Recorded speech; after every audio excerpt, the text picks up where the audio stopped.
The search for a COVID-19 vaccine is at full tilt. Around the world, 240 vaccines are in early development. 40 have reached the clinical trial stage, 9 in final stage testing, and none are ready yet. None are certain to work. And the search has created a new challenge. Vaccine nationalism will prolong the pandemic, not shorten it. Vaccine nationalism puts lives at risk. Only vaccine cooperation saves lives. But how great is the threat of vaccine nationalism? Put simply, vaccine nationalism is when a country prioritises its access to a vaccine above everyone else getting it. And the UN has warned of the harm that can do. Such vaccine nationalism is not only unfair, it is self-defeating. None of us is safe until all of us are safe. The WHO adds an economic argument to this, saying if some countries go without a vaccine, then the virus will not be under control globally, and so the global economy can't properly open up. And central to efforts to counter vaccine nationalism is something called COVAX.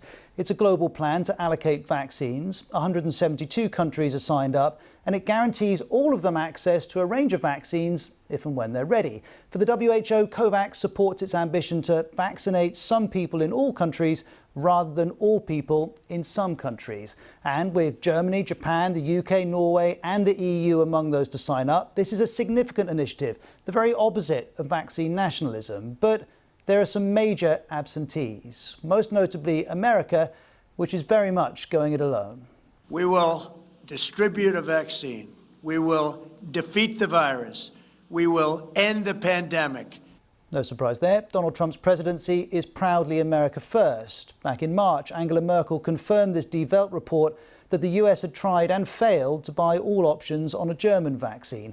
And if that's the US, others are going their own way too. Russia has cleared a vaccine for use despite WHO concerns it's not been adequately trialled. The UK has joined COVAX, but also has signed deals direct with vaccine producers. Australia has done the same. Then there's China's vaccine work and this promise. These vaccines will be made a global public good and will be provided to other developing countries on a priority basis. OK, but look at this report in the state-owned Global Times. It tells us China is likely to join COVAX, but that China is probably still negotiating a thorough plan to ensure a balanced vaccine supply for Chinese citizens and China's neighbours.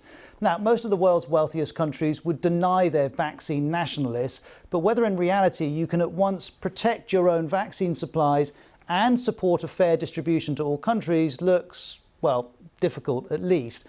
And what we're seeing here are the limits of multilateralism. Donald Trump may say it loudest, but all leaders put their country first. And any global response is shaped by an inevitable tension between international bodies, which by their nature promote greater cooperation, and national leaders with an array of domestic concerns. We see this tension with climate change, with migrants in Europe. We're seeing it with COVID-19. The case against vaccine nationalism is that the consequences won't just be bad for the world, they'll be bad for the countries which pursue it. But to lesser or greater extents, some of them still need persuading.